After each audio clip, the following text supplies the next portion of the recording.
So 339 today, we're talking about some standouts for the Blackhawks from the Tom Kurvers Prospect Showcase. So based in Minnesota, we obviously saw them. They came to play on Saturday. They played Sunday, and then they ended up just playing really well. And a lot of other guys really stood out, especially offensively. You had guys like Sam Renzel was being Sam Renzel, Oliver Moore's Oliver Moore, and AJ Spellacy was noticeable. Martin Mishiak was noticeable. I think Nathan Ben was a little bit of a surprise in terms of how he played. He played really well. I really liked his game. I like Ryan Mass as well. I think there's some standout players in that mix, and I think it was really good to see. I actually really like Mass's game, especially in transition. He stood out that first game at Washington. Obviously, more of an AHL guy who's more of a project right now.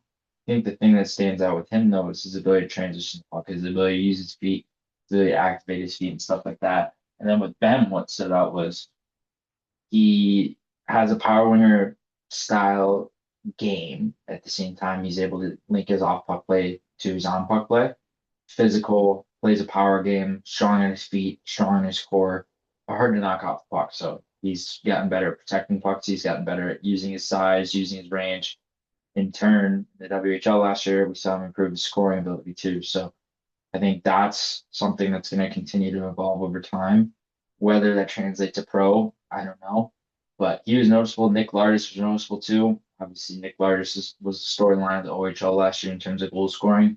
I'm curious to see how it's going to translate to pro. I don't necessarily know, but there's a lot of potential for him in this game. He certainly has a lot more potential after the season that he had last year, and it's going to be interesting to see how he evolves playing with Rockford this year as well and playing his first season pro. But just the top guys are the top dogs, and that's what you need, especially in the showcase. I know it's just rookie tournament, but these are guys who are trying to push for a spot on the team full time. And we saw it last year with Frank Nazar, and then we saw obviously what Connor Bedard did in the 2023 showcase, Tom Kurvers, and we obviously knew he was going to make the team then. But with Frank Nazar last year, he took a step in the tournament, and you see guys like this year with Rinsell, and then you see Oliver Moore taking steps. You're like, okay, maybe these are guys that can slot in the top nine, and for Rinsell inside the top four, maybe even be a legitimate number one defenseman for them for most of the year, and they can play that role full time. Artie Levshinov was noticeable too, kind of flashy but noticeable, and just showed the impact of his game offensively, transitioning the puck, making plays, being able to outlet pucks, being able to keep his head up, being able to make quicker decisions. The flow and the decision making is something that still needs to be more consistent in Artie's game in order for him to evolve as a top 4D in the NHL. But there's a lot of potential for his game. He's shown it over the course of time, and I can see him continue to progress and make those strides in his development too. So he's been an intriguing player to watch. There's a lot of guys in the pipeline for the Hawks that are really intriguing too.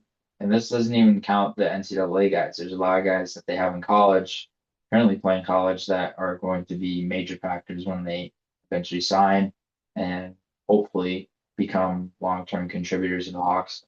Sasha Boiver is one of them, one of the more intriguing names out there in terms of college hockey, and is going to continue to evolve playing in the Eastern Division this year instead of North Dakota. And but it's good to see. Obviously, there's a lot of key prospects that really need to make that jump in their development. I think we saw a lot of it from a lot of different guys up and down their lineup. And the good thing is that they have the flexibility to move guys up and down the lineup because they can fill roles, they can fill space.